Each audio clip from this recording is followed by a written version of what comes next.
Apocalipse, capítulo 1, versículos de 1 a 3. E eu queria te convidar a não fechar sua Bíblia para a gente poder meditar aqui nesse texto. De Jesus Cristo, que Deus lhe deu para mostrar aos seus servos o que em breve há de acontecer. Ele enviou o seu anjo para torná-la conhecida ao seu servo João, que dá testemunho de tudo o que viu, isto é, a palavra de Deus e o testemunho de Jesus Cristo. Feliz aquele que lê as palavras desta profecia e felizes aqueles que ouvem e guardam o que nela está escrito, porque o tempo está próximo. Tá joia. Vamos parar por aí e assim a gente vai a cada semana avançando aí conforme é possível a gente ir fechando os temas aqui que a gente tem. É muito rico esse texto e eu queria te lembrar que se há um livro na Bíblia com uma bênção declarada para todos aqueles que o leem, é Apocalipse.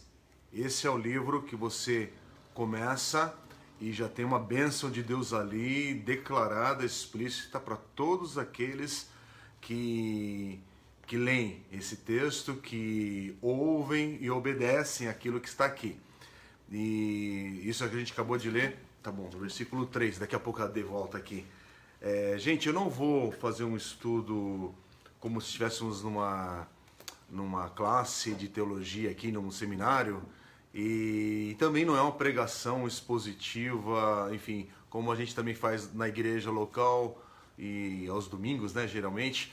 A gente está batendo no papo, conversando, mas esse tema é muito rico. Eu queria fazer de uma maneira com calma, sem pressa, e por isso que eu queria que você ficasse com esse texto aberto aí, se for possível, onde você está agora. Os nossos pequenos grupos também, a gente tem um ajuste para, a partir de amanhã, esses temas das quartas-feiras a gente vai tratar nos nossos pequenos grupos também. Assim há uma oportunidade para o pessoal voltar ao texto, conversar e refletir. E, na verdade, também isso tem uma conexão com as nossas mensagens de domingo, porque estamos estudando o livro de Atos dos Apóstolos já há um ano e algumas semanas. E a gente passou, inclusive, estamos passando agora pela terceira viagem missionária de Paulo, e ao momento que Paulo estava em Éfeso, e é a partir dessa viagem que provavelmente muitas das igrejas que agora vão receber essas cartas aqui no início do Apocalipse foram plantadas, iniciadas ali a partir do ministério de Paulo e dos outros irmãos ali da igreja primitiva. E então esse é o contexto. Nós estamos aqui tudo é conectado com a palavra de Deus. Bom, por que esse texto aqui a gente afirma que temos uma bênção declarada de Deus na leitura desse livro? Porque, bom, primeiro que esse livro vai falar de um assunto que está na Bíblia de ponta a ponta: Jesus Cristo. Fala de Jesus do começo ao fim. Se a gente pudesse dar um outro tema, qual seria o tema do livro do Apocalipse, a gente poderia dizer que é sobre como a majestade e a glória do Cordeiro de Deus, Rei Jesus, que está vindo novamente para governar e reinar para sempre. É para falar sobre ele. E esse livro, sim, ele fala sobre um futuro, mas a gente precisa lembrar que o foco do livro de Apocalipse é exaltar Jesus, do começo ao fim. E isso é indiferente de como você fizer a abordagem ou entende esse livro, mas você não pode perder isso de vista. Mais do que falar sobre o futuro, Apocalipse é para exaltar Jesus, do começo. Sim, o livro do Apocalipse, eu estou falando hoje sobre o livro em si e dessa introdução, porque é o início desses estudos. Então, só para a gente ir se familiarizando e entendendo o que o porquê dessa carta, desse livro escrito. E durante as próximas semanas a gente vai falando outros detalhes conforme for possível também compartilhar aqui. Mas lembre que Apocalipse, com certeza, é um mistério, mas é um mistério que não é um quebra-cabeça para você ficar preocupado que não vai ter solução, que você não vai conseguir compreender de ponta a ponta. Não.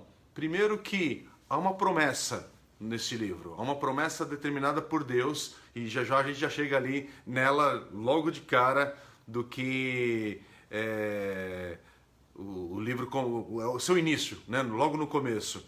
Mas uma das ênfases desse livro é para lembrar-nos que Jesus está para voltar, que Jesus vai voltar e vai ser um retorno tremendo, magnífico, algo que todo joelho, toda língua confessará que Jesus é o Senhor. Não, ele não vai vir caladinho, ele não vai vir como o cordeiro para ser morto de novo, não. Não, agora ele volta como um rei. Quando Jesus voltar, é para valer o negócio. Ninguém vai estar de brincadeira, não. E é uma mensagem urgente para nós entendermos dessa santa expectativa que a igreja do Senhor deve ter permanentemente, não por causa de uma pandemia apenas que estamos enfrentando ou das circunstâncias que sim, de fato, estamos passando por um momento muito único na história, mas porque essa é a condição da igreja do Senhor. Permanentemente aguardamos pelo Senhor. Sempre que celebramos a ceia do Senhor, o que a gente lê no texto ali em 1 Coríntios capítulo 11? Até que Ele venha.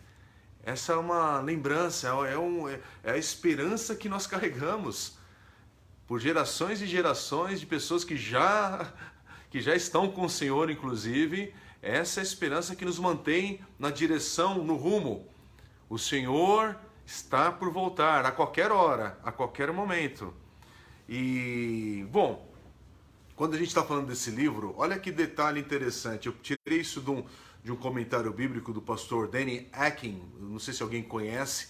É um comentário do livro de Apocalipse que ainda não tem tradução na língua portuguesa. É uma série de comentários assim incríveis, assim lindos, profundos e muito práticos também para a igreja. Inclusive eu uso um outro comentário de Atos na série de mensagens ao livro que eu uso como referência, e eu busquei esse livro também de um outro pastor, no caso, que escreve aqui, esse pastor Danny Akin, e ele faz uma observação, porque eu não sou doido de sair contando tudo que está citado aqui dos textos, mas ele cita, primeiro, lembrando que são 22 capítulos o livro de Apocalipse, esses 22 capítulos tornam-se 404 versículos.